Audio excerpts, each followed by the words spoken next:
Mercedes has revealed its most powerful car ever. It's based on the AMG Gt and it's called the Black Series.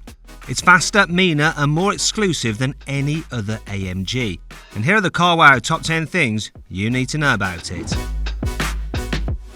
The new Black Series borrows loads of aero bits from the Mercedes GT3 racing car, so it looks way more aggressive than the regular GT. The front grille is absolutely massive and you get loads more air intakes funneling air into the engine, brakes and radiator. The bonnet and front wings have more holes in them than a piece of Swiss cheese, and the Black Series gets some massive vents behind the front wheels to suck hot air away from the engine and brakes. Things get even mad around the back.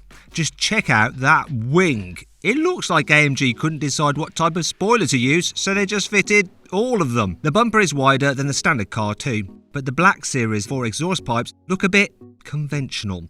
I kind of preferred the weird triple exhaust setup you get on an AMG GTR Pro, to tell you the truth. Anyway, what do you think? Do you like the look of the new AMG GT Black Series, or do you think Mercedes has lost the plot? Let me know in the comments. The new AMG GT Black Series uses a similar 4-litre twin-turbo V8 to the regular GT, but it's been given loads of upgrades. So many in fact, that AMG's given it a new name. It's now called the M178LS2 engine, in case you're a total Mercedes fanboy. Changes include a flat plane crank instead of a cross plane one like the regular AMG GT. Basically, this means the parts of the crank that the pistons are attached to are separated by 180 degrees instead of 90 degrees. This means the engine doesn't produce as much low-down torque, but it does love to rev and makes more top-end power. The Black Series also has bigger compressor wheels in its turbos than the standard GT, and it gets a set of larger intercoolers, new exhaust manifolds and new camshafts too. All this helps it produce 730 horsepower and 800 Nm of torque. It is the most powerful V8 engine AMG has ever put into a road car. The new AMG GT Black Series doesn't just get a load of bonkers wings and splitters to look cool. Oh no. These actually use tech borrowed from the AMG GT3 racing cars to produce actual meaningful downforce. If you're handy with a spanner, you can manually adjust the angle of the front splitter from street setting to a more aggressive race angle. This splitter even lowers itself slightly at high speed to produce even more downforce to help you stick to the road in fast corners. The rear wing is also adjustable, only this time it can be done manually or electronically. You can tweak the angle of the whole wing if you want, but there's also a centre section that can lift itself up automatically by up to 20 degrees while you're driving.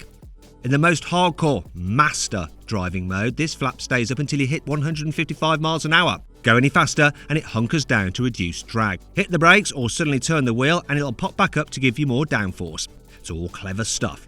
All these aero bits work together to produce 400 kilograms of downforce at 155 miles an hour. That's like carrying a large calf on your roof.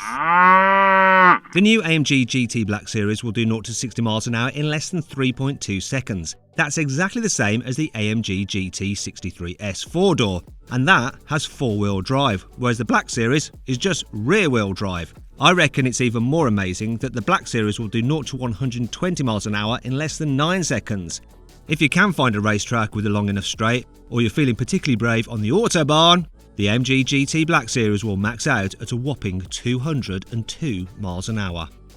The AMG GT Black Series gets similar racing car suspension to the AMG GTR Pro, so you can manually adjust lots of the suspension geometry to suit whichever racetrack you happen to be at. Although I'd probably just leave that tinkering to engineers who know what they're doing, otherwise you might just cock everything up. Thankfully though, Mercedes gives you adaptive dampers as standard, so at the press of a button in the cockpit you can choose from Comfort, Sport and Sport Plus settings. Sport Plus is really only designed to be used on racetracks, but it has a clever feature that can measure the smoothness of the track surface and tweak its settings to maximise grip. You don't get some ordinary adjustable traction control in the AMG GT Black Series. Oh no, you get a special 9-stage system fitted straight from the AMG GT3 race car. This works completely separately to the car's ESP system, so you can precisely control how much wheel slip you want without the brakes getting involved like they do in a regular GT. This is the same system that you get on the AMG GTR Pro, and the best bit is that it comes with a special orange dial right in the middle of the dashboard, so you don't have to go fiddling through some on-screen menus when you fancy some spur-of-the-moment wheel spin. The AMG GT Black Series gets a rear-mounted 7-speed dual-clutch automatic gearbox like the standard GT, but AMG's beefed it up to handle the massive 800 Nm of torque coming from its upgraded engine. They've also made it more responsive and changed the gear ratios slightly to work alongside the new flat-plane V8 engine's different power band. I've always thought that this dual-clutch gearbox made the AMG GT a bit of a bugger to launch. It definitely wasn't as easy to get off the line as other cars with Merc's 9-speed box, but AMG's given the new GT Black Series a revamped launch control system. This can use more revs to hurl it off the line than the standard GT because the Black Series gets some special Pilot Sport Cup 2 RMO tyres as standard. These were specifically developed for the Black Series by Michelin and should be super sticky. AMG's also added some extra cooling to make sure the gearbox doesn't go bang after a few hard launches, so that's good to know. The AMG GT Black Series gets a similar interior to the other hardcore versions of the GT, like the GTR Pro.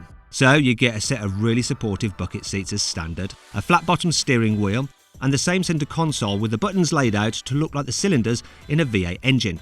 You get a 12-inch driver's display and a 10-inch central infotainment screen as standard. And just like in the GTR Pro, you get special display modes specifically for use on racetracks. You know, G-meters and shift lights to tell you when to change gear, that sort of thing.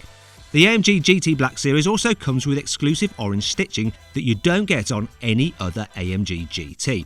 And you also get lighter fabric pull loops instead of solid grab handles for the doors.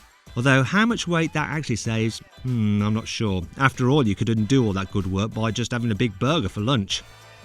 You can get the AMG GT Black Series with an optional track package. This adds a titanium roll bar, 4-point harnesses and a fire extinguisher in the cabin. All stuff that'll keep you safe should the worst happen. However, for some reason, Mercedes has decided that you can't get this upgrade in the USA, Canada or China. Now this is because cars in those countries get less sporty seats, which leave more space for your backside, but less room for a roll bar or a 4-point harness.